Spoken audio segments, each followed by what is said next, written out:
vocês, porque hoje não era meu dia, eu não preparei palestra, eu estou passando por um teste, pelo menos todas dizem, né, se dizem minhas amigas, dizem que eu estou passando por um teste. E será como Deus achar que tem que ser, né? E a espiritualidade é minha. Mas o assunto de hoje, né, na verdade, ele é anterior ao assunto que eu irei também fazer a palestra no dia 25, né, do capítulo 16, está se falando da riqueza, né, do uso dos bens materiais, né, não se pode servir a Deus e a Mamon, né? Então a gente não consegue servir a dois deuses. Antigamente tinha vários deuses, né, eles se cultuavam, mas a gente sabe que ou a gente segue Mamon ou a gente segue Deus, né? Não que a gente esteja, não que nós tenhamos que ficar fora do mundo, não, de maneira nenhuma. Fazemos parte desse mundo, porque estamos aqui, vivendo aqui, mas nem tudo, né? Nem tudo nos é lícito, né? Assim que fala. Nem tudo nos é lícito. E o item de hoje, que fala da verdadeira propriedade, não é? É uma mensagem vinda, como disse a Gracinha, do Espírito Pascal, e ele começa falando que, verdadeiramente, o homem só possui como sua propriedade o que ele pode levar desse mundo. Isso é uma grande verdade, né? A gente não tem como levar nada além daquilo que nós conquistarmos. Ah, mas eu conquistei uma riqueza, eu trabalhei, eu consegui bens materiais, né, uma casa linda, meu carro. Eu posso levar isso tudo comigo? Não, não posso, não consigo. Ele não vai. Tem uma história que Divaldo conta que uma mulher, e isso aconteceu, uma mulher riquíssima, no testamento dela vinha dizendo que quando ela morresse, ela queria que o Rolls dela, né, não sei nem falar direito, esse carro, né, que na época era o carro mais, né, hoje em dia também é caríssimo ainda, né, e queria que ele fosse enterrado com ela. E foi, eles fizeram um mausoléu e colocaram o carro no mausoléu, só que o carro ficou ali, dali ele não passou, né, então não foi para o mundo espiritual. Então assim, a gente não leva nada do que a gente conquista nesse mundo, e é isso que ele está nos dizendo, né? Ele está nos alertando, nos chamando a nossa atenção. E o que a gente encontra ao chegar e o que deixa ao partir, ele desfruta durante a sua permanência na terra. Então, Deus, na sua infinita misericórdia, no seu infinito amor, ele nos criou simples e ignorantes e nos colocou aqui nessa terra, né? Que Jesus criou para nós, e nos deu o livre-arbítrio de usufruirmos daquilo que nos fosse possível, né? Sempre não podemos esquecer que essa conquista tem que ser sempre com honestidade, né? Com o nosso suor do nosso trabalho, sempre da forma correta, né? Dentro das leis do Pai. Então, nós podemos usufruir de tudo aquilo que a gente conquistar aqui nessa terra. Tudo que a terra nos oferece, a gente pode usufruir, mas a gente não pode levar, não pode se apossar, não tem como. Até o nosso corpo, até o nosso próprio corpo, que é o que, né, vamos dizer assim, é o que está mais próximo de nós espíritos, né? A gente não consegue levar, ele fica, se deteriora, volta para a terra, se transforma, porque nada se perde, né? Tudo se transforma, e a gente vai só, né, subindo com as conquistas que a gente tiver, né? E é isso também que ele está falando. A gente só desfruta enquanto a gente está aqui. Enquanto a gente está aqui, a gente está desfrutando. Partimos, tudo fica por aí, né? E ele continua falando assim: mas visto que é forçado a abandonar tudo isso, ele tem apenas, né, o seu usufruto e não a posse real. Então, nada disso é nosso, nada que é material é nosso. Ah, eu comprei, né, um carro, eu tenho um carro, o carro é meu. Não, não é, ele não é meu. É um empréstimo que Deus me deu para que eu faça bom uso dele. Ainda bem que eu faço, né? Frederico fala que eu sou Uber. Não sei nem se ele está aí. Ah, ele está. Ele fala que eu sou Uber. Que ótimo, né? Que bom. Que bom. Então, assim, que a gente faça bom uso. Mas não é nosso, nada disso. Até nossos filhos, gente, que a gente ama incondicionalmente, né? Não são nossos. E que bom que aquela mãe que tem assim, que pensa assim, ó, eu crio ou criei meus filhos para o mundo, que é muito difícil o desapego, é muito difícil o distante, mas que a gente tem essa consciência que os nossos filhos não são nossos, são também empréstimos de Deus, daqueles espíritos que são filhos de Deus, para que a gente auxilie Deus a educá-los, a colocar eles, ajudar eles a caminhar no caminho de Deus, né? Seguindo as leis, né, que Deus criou para nós. Então, ele continua falando. O que é que ele possui? O que a gente possui? O que eu possuo nessa terra?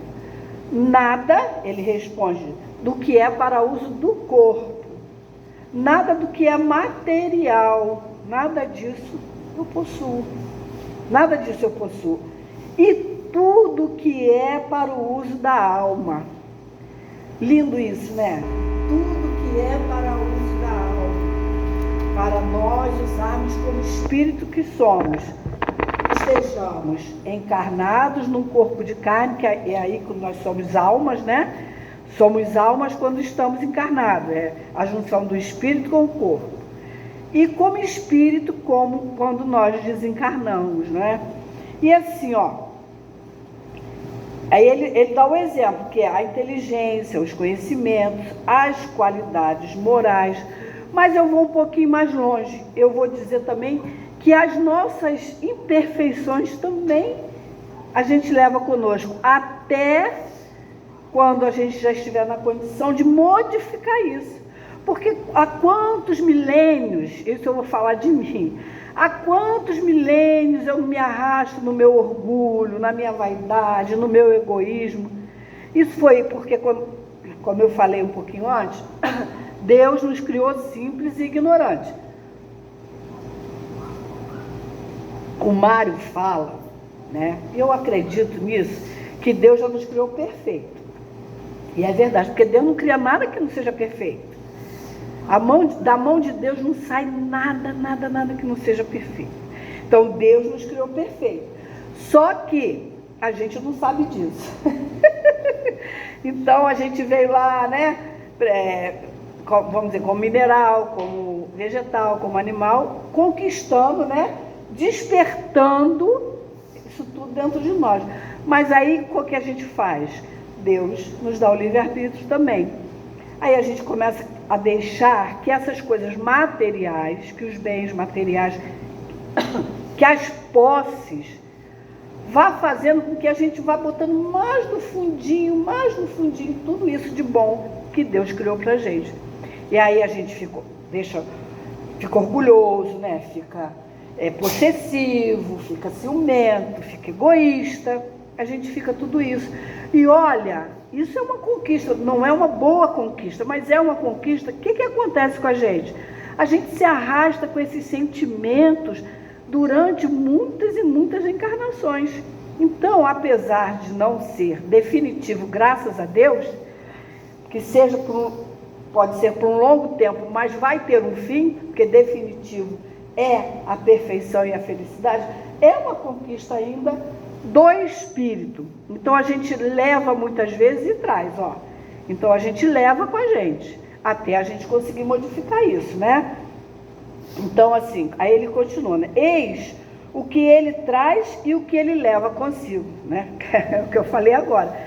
Essas coisas boas, maravilhosas, mas ainda dentro da nossa imperfeição, da nossa condição de espírito, vivendo no mundo de provas e expiações, ainda levamos e trazemos esses sentimentos também, que não são bons, são sentimentos negativos, mas que são ainda a nossa conquista, ainda é, né, a nossa conquista.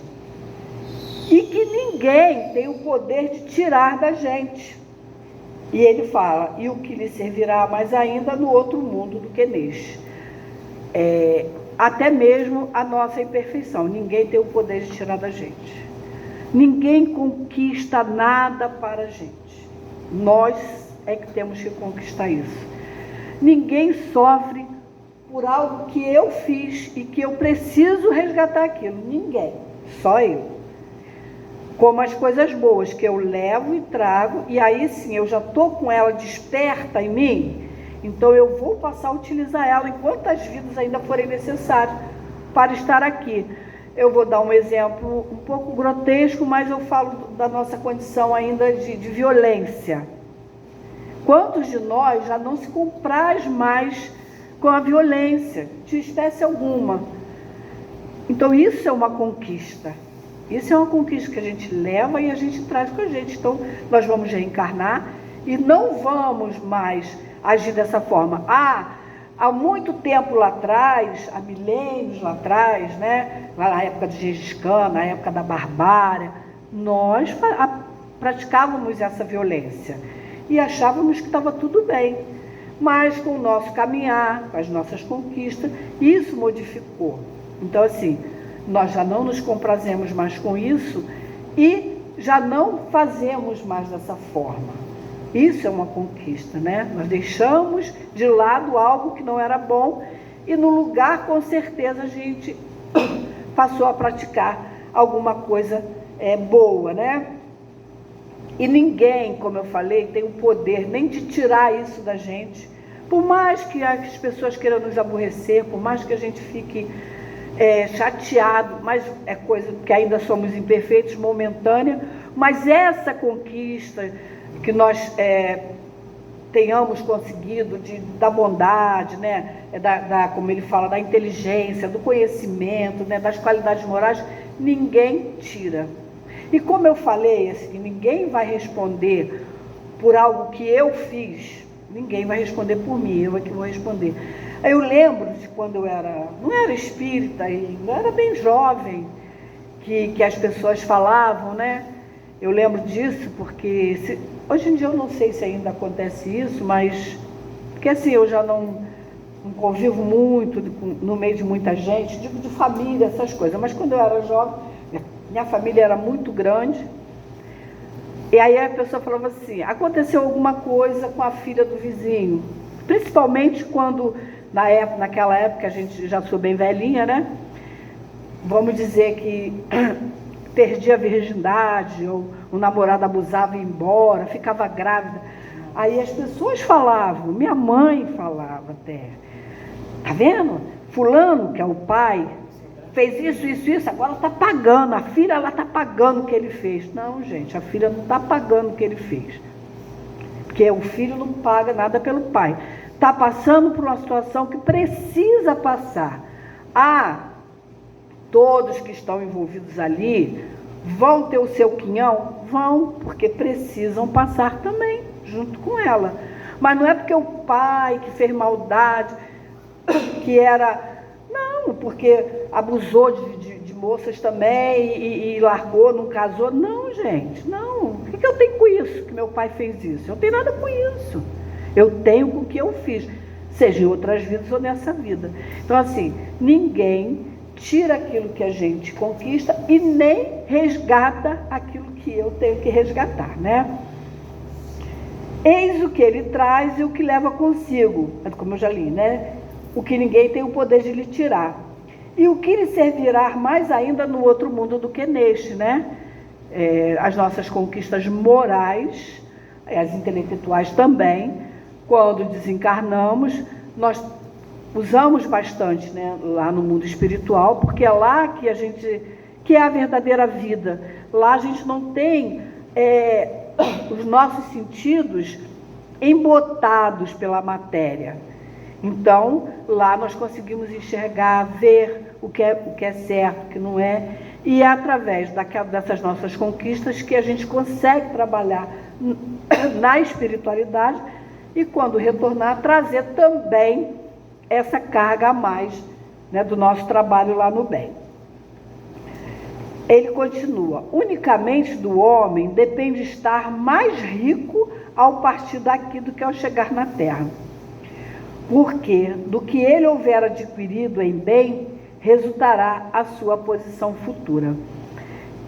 Pascoal não está falando de adquirir esse bem materialmente falando, não. Ele está falando exatamente desse bem moral. Não é nem tanto intelectual. Ele está falando do bem moral, do bem da nossa modificação como espíritos, né? Reconhecendo as nossas imperfeições, tentando modificar as nossas atitudes, né? Os nossos pensamentos, os nossos desejos. Tem pessoas que são extremamente assim, gentis, compassivas, e aí isso já aconteceu muito comigo no banco, aí não comigo, Lídia, né? Mas de ver colegas, companheiros, fulano é bobo, é muito bobo, todo mundo faz o que quer com ele. Fulano não é bobo, fulano é bom. Só que a gente não compreende ainda isso, ou a maioria de nós ainda não consegue compreender. Fulano é bom, fulano não é bobo. Não é pelo fato de você, né, foi o que Jesus falou, né? Se você levou um tapa, dá outra face. Não é isso que Jesus falou? A gente vai dar outra face. E é normalmente o que acontece com essas pessoas. A gente vê a pessoa passando por aquela situação e não se revoltar, não ter atitudes agressivas com aquela pessoa. E quando aquela pessoa precisa de novo, ele está ali pronto a ajudar. Ele não é bobo, ele é bom. Mas na nossa visão ainda deturpada, ele é bobo, né? Até isso também a gente vai ter que vencer na gente, né? De ver no outro qualidades que a gente ainda não tem e que faz com que a gente se sinta menor, né? A gente se sinta menorzinho, mais encolhidinho, aí a gente vai e taxa o outro de bobo, né? E de outras palavras que a gente não, né, que é um pouco mais pejorativo, então a gente não vai falar.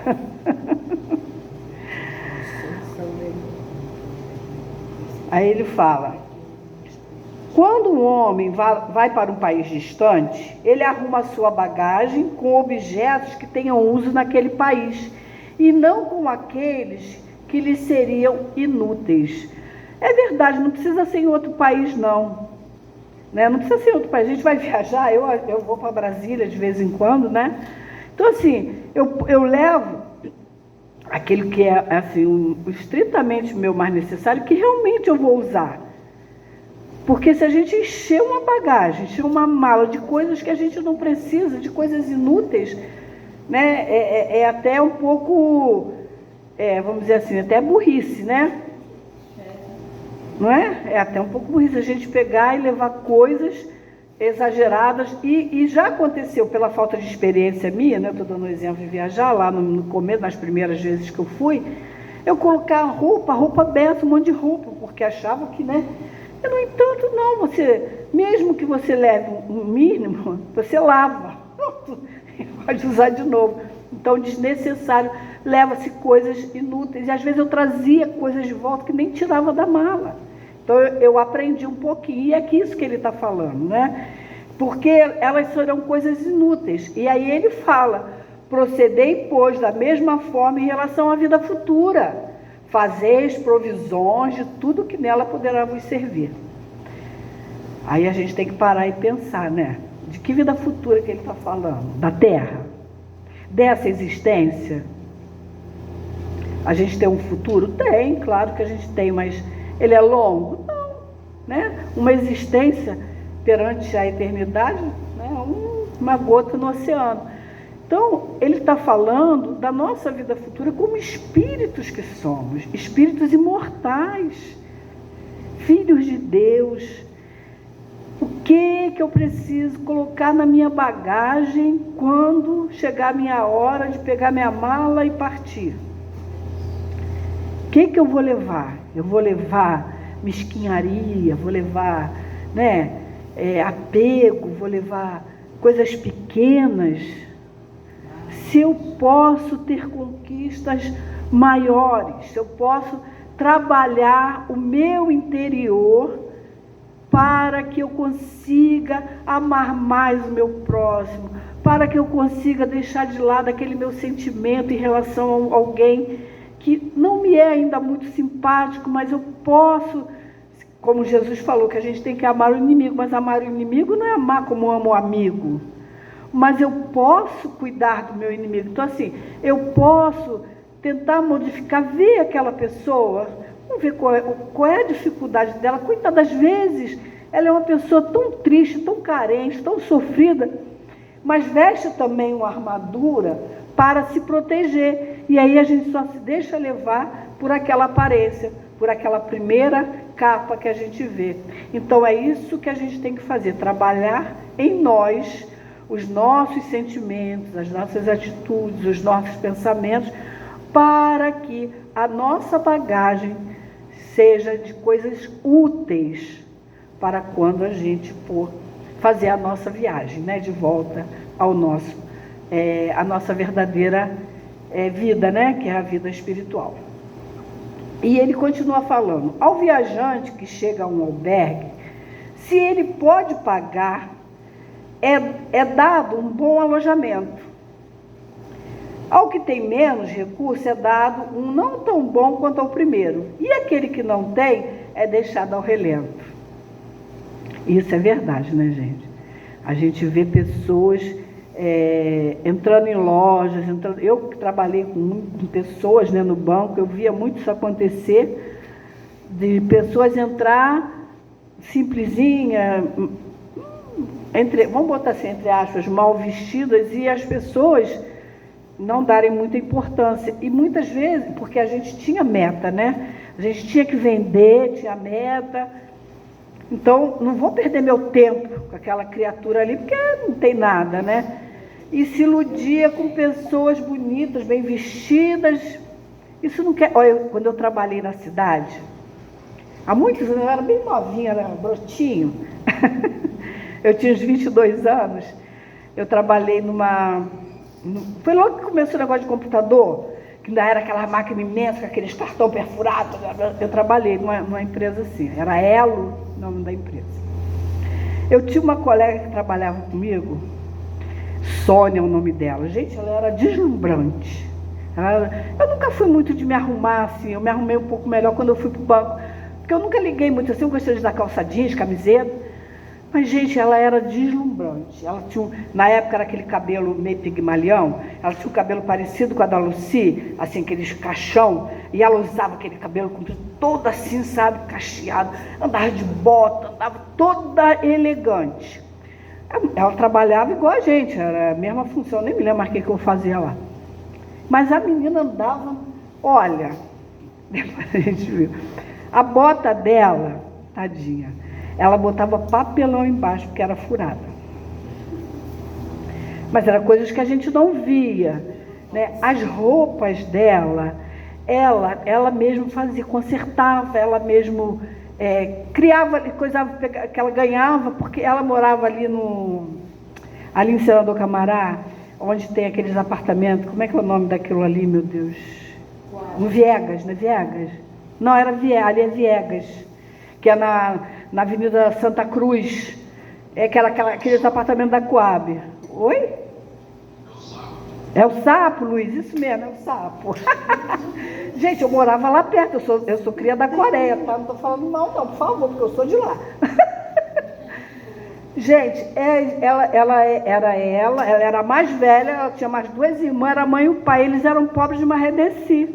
Mas você olhava para ela, a ostentação, e ela casou, só queria casar com uma pessoa que tivesse posse, e ela casou com um menino lá, sei lá, um dos clientes lá da firma. Mas assim, você olhava para ela, só via, sabe, na verdade, ela não era nada daquilo, ela não tinha condições, mas ela não demonstrava, ela não dizia e nem parecia, né? Então, é isso aqui que ele está falando, né?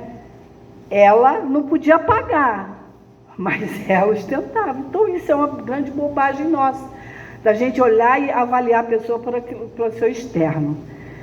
E Pascal está falando exatamente isso aqui, ó. Assim acontece ao homem, Claro que ele está falando fazendo uma comparação dos bens materiais, das atitudes da pessoa aqui encarnada e como é que a gente é recebido lá, na espiritualidade. Então ele fala assim, ó, assim acontece ao homem na sua chegada ao mundo dos espíritos. O seu lugar depende das suas posses, mas não é com o ouro que ele pode pagá-lo.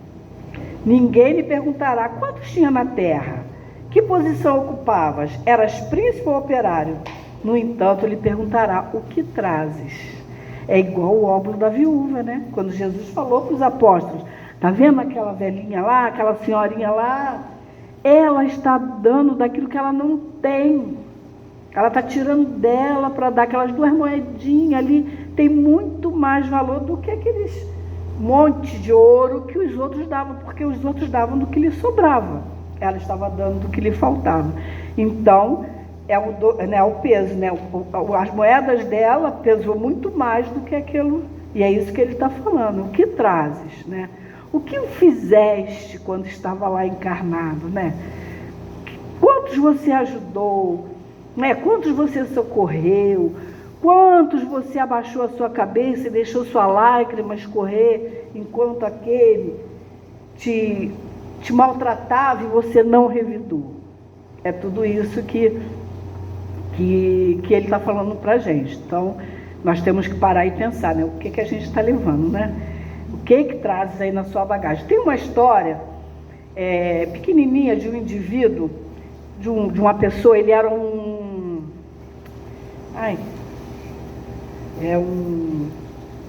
turista. E ele queria muito conhecer um guru que era muito famoso. E ele descobriu que o guru estava morando na cidade do Cairo. E aí ele foi lá procurar o guru, porque ele queria, né, conhecer o guru, porque era um guru famoso. Então, chegando lá na cidade, ele perguntou por ele, e os moradores falaram assim, não, ele já saiu daqui, ele não está mais aqui não, ele está morando ali, mais ali pro meio da selva, no meio do mato, não sei o quê. E ele foi lá, andou muito, chegou num lugar bonito, bem calmo, e encontrou uma casinha pequenininha, simplesinha, e ele entra nessa casa de um cômodo só, e ele vê, olha a casa, só tem uma mesa, uma estantezinha assim feita de caixote com os livrinhos, e tem um senhor. Aí ele pergunta por ele, eu queria falar com o guru fulano, né? Aí ele falou assim, pois não, sou eu. Aí o turista olha para ele, olha para casa e fala assim para ele, ué, mas cadê os seus bens? Pergunta para ele, né? Aí ele olha para o turista e fala assim, eu é que te pergunto, cadê os seus bens? Ele fala, não, eu sou turista, eu só estou de passagem, eu não tenho por que trazer meus bens. Aí ele responde para o turista, eu também só estou de passagem.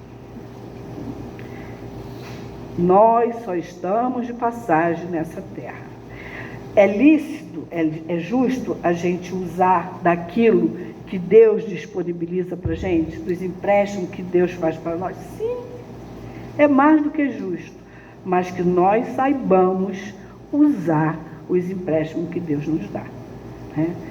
Fazermos bom uso desses empréstimos, né? E é isso que Pascoal fala para a gente, né?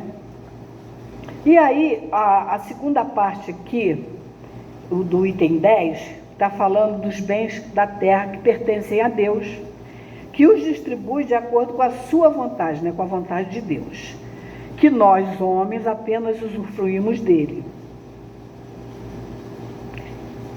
Ele fala assim, ó, os bens da terra pertencem a Deus, que o distribui de acordo com a sua vontade. O homem apenas usufrui deles, que a gente acabou de falar, é justo, é lícito, né?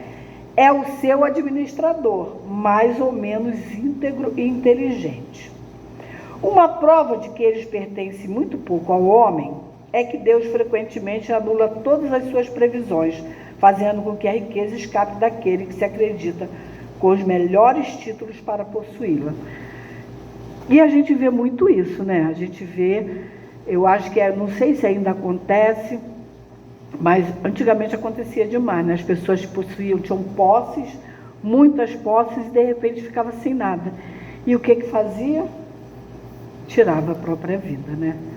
Porque não sabia o que fazer, como viver sem a riqueza, o que ia dizer para os seus filhos, porque nós achamos que nós temos que deixar legados para os nossos filhos, e aqui, esse espírito que está falando agora não é mais o Pascoal, é um espírito protetor, que ele está falando exatamente dessa parte, de que a gente acha, que nós achamos que temos que juntar riquezas e deixar para os nossos filhos. E ele está dizendo aqui que isso não é, porque quem dá e quem tira é Deus, não somos nós. Eu posso trabalhar honestamente, conquistar minha riqueza honestamente e querer deixar para os meus filhos, mas quem decide se ela ficará com meus filhos ou não, não sou eu, é Deus. Não é? Gastam tudo, perdem tudo, brigam, até se matam, gente, por causa de... Teve um dia desse, uma assistida aqui, a gente estava falando sobre isso, e ela estava contando que o irmão... Aconteceu aqui, foi em Sepetiba, foi aqui em Sepetiba. O irmão matou, foi agora muito recente, o irmão matou a irmã por conta da herança, não foi? Aqui, ó, a Gracinha está falando que foi perto da casa dela. Eu nem sabia, aí a menina aqui, que a gente fica com ela, não lembro também qual delas foram, falou isso, contou. Aqui em Sepetiba, ela ficou internada, não foi? Mas não conseguiu sobreviver por conta de herança, para não ter que dividir a herança. Então, não somos nós que decidimos quem pode ou quem vai, até mesmo a gente mesmo. Muitas vezes, Deus, como quem ganha na loteria. Olha aquele caso daquele homem que ganhou, que acabou morrendo, que a mulher queria o dinheiro, no final ninguém ficou. Teve um rapaz que ganhou, gastou o dinheiro todo, meteu o pau no dinheiro e ficou sem nada. Né? Porque Deus, a gente quer tanto, Deus fala, então tá bom, eu vou deixar você passar por essa provação, vai lá, vamos ver o que vai acontecer. Gente, a gente se perde, sabe por quê? Porque a gente às vezes não está preparado. Olha, não é o assunto, né? Quer dizer, está dentro do capítulo, mas não é o assunto. Gente, é a prova, eu acho que é a prova mais difícil que tem, é a prova da riqueza e do poder. Tem até um ditado que fala, quer conhecer? Dá o poder. Eu tenho uma amiga que a maioria de vocês conhece ela, eu trouxe ela para cá, ela agora mora lá para baixo, é a Arlinda. A gente era amiga no banco, porque eu cheguei na agência de Santa Cruz, ela já estava, eu era assim, bem novinha de entrar no concurso, porque eu entrei no banco em 90, ela já estava no banco, e assim, eu fiquei subordinada a ela, que naquela época tinha negócio de auxiliar administrativo, não sei o quê, tinha esses cargos assim, que ia ficando um cargo em cima do outro, né? Esses cargos intermediários, porque era funcionalismo público, não sei se ainda é assim, né? Porque depois eu fui para o Itaú, que era privado, não tem os cargos, mas não tem isso, né? Aí, ela era uma dessas auxiliares administrativas, e eu nem sei o que eu era, mas estava lá. Quando o gerente administrativo entrava de férias, ela é que substituía, porque também tem isso, é hierarquia, tempo, né? Esse negócio todo, né? Ela substituía o gerente administrativo. Gente, ela virava outra pessoa. Aí uma vez, eu não sei o que foi que houve, que eu fui falar com ela, né? Eu falei, poxa, Linda, mas ela virou para mim na hora e falou assim, olha, nós somos amigas daquela porta ali para fora, apontou para a porta do banco, a agência aqui de Santa Cruz, daquela porta ali para fora, aqui dentro eu sou sua chefe. Aí eu fiquei quieta, me encolhi toda, fiquei na minha, né? Eu entendi. ela só tinha essas atitudes quando ela substituía. No normal dela, quando ela estava na função dela, que não era grande, vamos dizer assim, não era, né?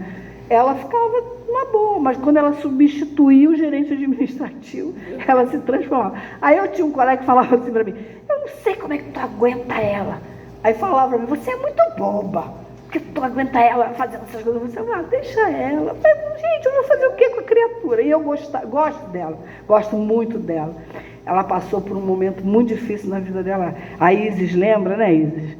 Ela passou por um bom pedacinho quando o banco foi vendido, né? É uma pessoa, mas, cara, é isso. Quer conhecer a pessoa, dá poder ou dá dinheiro. Aí Deus, né, falou, você quer? Então eu vou te dar, mas você vai arcar com as suas consequências. Você vai responder pelas suas consequências, né? E acontece exatamente isso, né? E ele continua falando aqui, direis, talvez, que isso é compreensível em relação à fortuna hereditária, mas que o mesmo acontece com a que o homem conseguiu com o seu trabalho.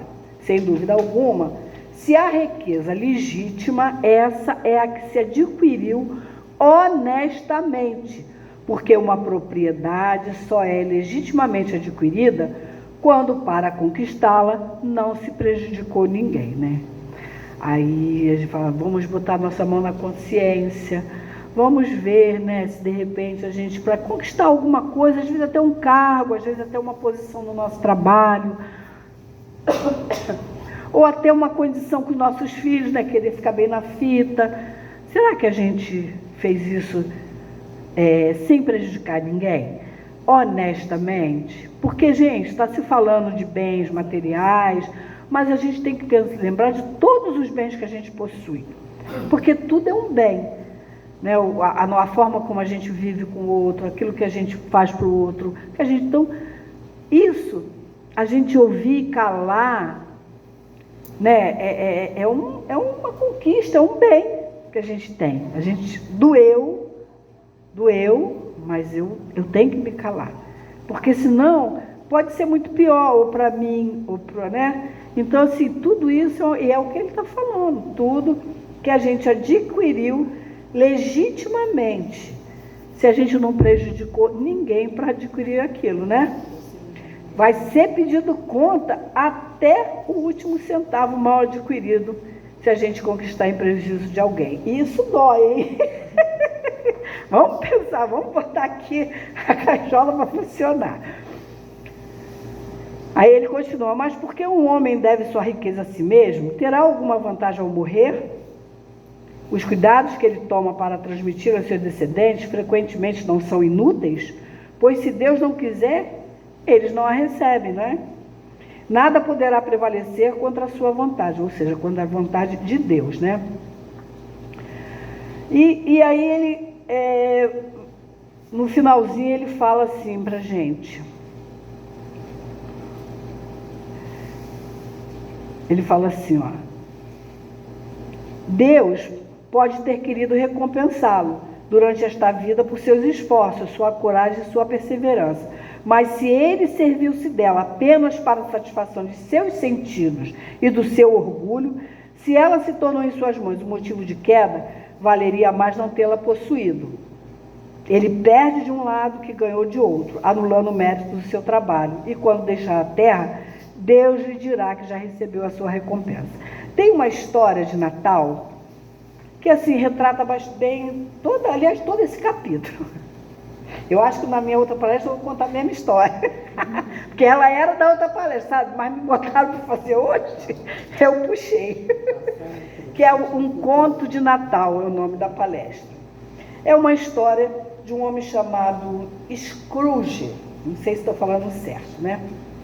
Mas, na verdade, é uma história de 4 espíritos, que um é o espírito do Marley, que era sócio dele, o outro é o espírito do passado, o outro é o espírito do presente, o outro é o espírito do futuro. Porque esse Scrooge, ele era um homem muito, muito ruim, muito mesquinho, ele era rico, e ele era, como que o pessoal falava dele assim, ó, chamavam ele de avarento, de pão duro, de sovina, de mesquinho, unha de fome, ganancioso, pão duro, como eu já falei, e áspero. Ele não dava esmola, ele não ajudava ninguém. Os funcionários dele, ele pagava uma miséria, passava um aperto, necessidade, e era num local onde é muito frio, eu acho que era na França, não sei direito onde corria a história, eu acho que é da França, sim. Nevava, muito, muito frio. Até para ele mesmo ele era mesquinho, porque o fogo que ele botava na lareira era aquele pouquinho. E ele era extremamente apegado às coisas, né, materiais, às coisas que ele tinha. E esse Marley tinha sido sócio dele na empresa lá que ele tem, na firma que ele tem. E na véspera de Natal, ele vai deitar, né? Eu estou encurtando assim para... Ele tem um sobrinho que é uma pessoa pobre, não é paupérrimo, mas é pobre, e que tem uma alegria grande que ele odeia aquela alegria daquele sobrinho, como que ele não tem nada, morre de fome, como ele consegue ser alegre. Então, até a alegria do outro incomodava ele. Aí ele vai dormir, ele chega em casa, ele encontra, o primeiro espírito que ele encontra desse sócio dele. Ele está todo amarrado numa corrente, todo com dificuldade. Aí ele pergunta o que ele quer, o que ele está fazendo ali. Aí ele fala: eu sou seu amigo, eu vim para mostrar a você que você não pode fazer o que eu fiz, porque senão você vai ficar na mesma situação que eu, arrastando essas correntes. E na corrente, tinha preso nas correntes cofres, coisas assim pesadas, tudo voltado para o bem material. E ele arrastava aquilo, e ele desesperado com aquilo, então ele queria ajudar o Scrooge. Aí ele deitou para dormir, e de repente, né, apareceu um espírito todo fantasiado, todo coisa, dizendo que era o espírito do passado. E aí leva ele lá para a vida dele, lá quando ele era jovenzinho, ele aparece ali na escola, muito quietinho, ele era muito tímido, muito assim, fechado, ele estudava no colégio interno, e aí ele mostra a imagem do que aconteceu com ele, né? Ele assiste o que aconteceu com ele. Aí ele vê a irmãzinha dele vindo toda alegre, abraçando ele, beijando ele, feliz, dizendo que amava ele, eles indo embora para a casa dos pais dele, e assim, o tratamento que ele tinha, né? Tudo de bom que ele tinha, teve uma infância razoável, né? Não era uma pessoa. E aí foi mostrando ele crescendo, a irmã dele crescendo. A irmã dele fez um casamento que não foi muito legal, aí teve esse sobrinho e ela morreu. E ele começou, a partir desse, ele começou a ficar mais fechado, porque ele sempre foi, apesar a vida dele não ser uma vida ruim, ele sempre foi muito fechado, muito... E aí foi mostrou esse passado dele, e aí mostrou o presente, mostrou a casa do sobrinho dele, comemorando o Natal, com a esposa, com os amigos, e falando dele, as pessoas falando mal dele, né? E o sobrinho defendendo ele, e falando que ele era um pão duro, que ele era um sovina, que ele não sei o quê, que ele podia ajudar, não sei o quê, e ele falou: não é assim, ele é bom, não sei o quê. E ele, né, que por ser uma pessoa boa, ele tentava ver o lado melhor desse tio. E aí dali foram para a casa do funcionário dele. O funcionário dele que se submetia a tudo, né, que ele fazia, que ele falava, dos maltratos que ele fazia, porque ele tinha uma família com um monte de filho, e ele tinha um filho que tinha uma deficiência nas pernas, e ele precisava ser operado. E ele carregando o garotinho aqui nas costas. Aí fala que ele não tinha nem um casaco, que o que ele usava era um cachecol enorme, que ele enrolava nele, o funcionário, porque ele não tinha dinheiro nem para comprar um casaco, não tinha nada. E aí ele, apesar de tudo isso, ele era um homem feliz com a família. A filha mais velha trabalhava em algum lugar, não diz aonde, mas fala que ela chega para o Natal. E ele assiste tudo aquilo e vê e mostra as pessoas na rua, que pede as coisas a ele maltrata os mendigos, tudo isso. E aí mostra o futuro. Aí vem depois o espírito do futuro, que é tipo um Papai Noel, porque é época de Natal, né? Aí mostra aliás, quem veio no presente foi esse espírito de Papai Noel. No futuro era como se fosse a morte. Era um espírito que não falava, tinha aquelas garras, né, como se fosse a morte. E apontava sempre para ele, para o lado onde era o cemitério. Só que ele não entendia. Aí, nesse meio do caminho, ele mostra de novo a casa do funcionário. O menino, não vê mais o menino das perninhas com doença aí. Aí fala, eles conversando, falando que ele precisa fazer uma cirurgia, mas que eles não têm dinheiro para fazer. Então que ele está em cima de uma cama já, que ele vai morrer, porque a doença dele, eu acho que era degenerativa, tinha que fazer uma cirurgia e tal. E eles falando, né, que era vontade de Deus, que, né, que eles teriam que entender, ele e a mulher conversando, com toda a dor, mas compreendendo que aquilo era passado isso. E aquilo tocou ele, tocou muito ele, o menino, sabe, a situação do menino. Mas ele estava preocupado com aquele cemitério, que o coisa só ficava apontando para o cemitério, e ele queria saber quem estava no cemitério. Só que esse espírito não falava, os outros falavam, esse não. Aí ele mostra assim, as casas, as pessoas. Tem dois homens que pedem ajuda a ele para ajudar num local de mendigo. Ele nega, ele fala que eles têm que trabalhar, que eu não sei o quê. Aí ele pensa neles também. Ele começa a rever as atitudes dele, né? E aí ele vai e consegue ir lá no tal cemitério. Quando ele chega lá, o túmulo que tem lá, a catacumba lá, está com o nome dele. Aí até com os dizeres lá, que eu não me lembro mais, aquilo ele fica apavorado. Aí o que ele começa a falar? Eu preciso mudar tudo isso, porque o fato do menino, ele saber do menino poder morrer, porque ele está se recusando e o que ele paga para o funcionário dele não consegue aquecer a casa, não consegue, por exemplo, Natal, né? Tem tradição de Peru, o Natal deles ia ser um franguinho, porque eles não tinham dinheiro para isso. Então, e ele ficou com medo desse futuro, quer dizer, eu vou morrer, não mudei nada, não fiz nada de bom, então, será que eu vou ter tempo, né? Ele fala, eu quero mudar isso, eu quero mudar isso. E aí, mas ele está achando que já passou uns 3 dias, 4 dias, que já passou o Natal, porque o espírito do presente tinha falado para ele que ele só tinha, acho que até o Natal para poder tentar fazer essa mudança.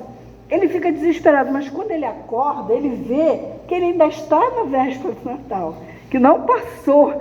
Aí ele sai na rua, tem um menino na rua que sempre pede uma esmolinha para ele sempre recusa, bate na cabeça do menino, dá um tapa na cabeça do menino, ele pega uma moeda, pega um dinheiro, aí manda ele ir na padaria, mandar assar o peru maior que tem, que ele vai levar lá na casa do funcionário dele, e aí ele faz tudo aquilo que ele poderia fazer de bom com o uso da fortuna que ele tinha.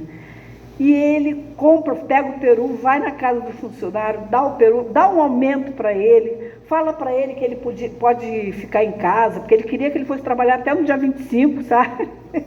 Que tinha que trabalhar no dia 25, que ele pode ficar em casa, e fala que vai custear a cirurgia dele, e dali ele vai para a casa daquele sobrinho que ele tinha assistido lá, que todo mundo falando mal dele.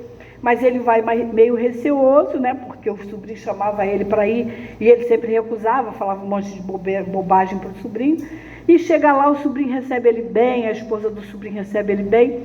E ele sente felicidade. Então ele descobre que ele era uma pessoa infeliz, apesar dele achar que ele era feliz porque ele tinha tudo aquilo ali, aqueles bens ali, materiais. Então ele era um homem rico, ele era um homem feliz, ele podia fazer o que ele quisesse, mas na verdade ele era infeliz, e ele descobre que a felicidade realmente está nessas atitudes, né? Nesses atos, de ajudar o outro, de sorrir mais, de fazer algo pelo outro e por ele mesmo, né? porque ele também se privava de um monte de coisa. A história, né, a moral da história é exatamente essa, como nos diz aqui, né? Porque são os bens que a gente leva, são os bens que a gente, que não são materiais, não são aqueles que a gente pode pegar, é aquilo que a gente pratica, é o que a gente transforma o nosso coração. E o Scrooge, e acontece isso com a gente, só que a gente desencarna, vê as coisas que a gente faz e volta para tentar fazer diferente. A gente às vezes esquece e faz de novo a mesma coisa, né? No caso dele, né, era uma historinha, mostrou como se fosse sonho o que acontece conosco, espíritos que Deus, né, nos dá tantas vezes quantas forem necessárias, a oportunidade de trabalharmos o nosso interior, de nos trabalharmos para nos melhorarmos e conseguirmos alcançar, né, o destino que Ele nos deu, que é o destino da felicidade. Eu agradeço muito a vocês, peço desculpa porque foi improvisado, tá? Agradeço de coração a vocês, a Jesus, a oportunidade, os espíritos trabalhadores dessa casa que estão aqui me amparando, e um beijo no coração de todo mundo.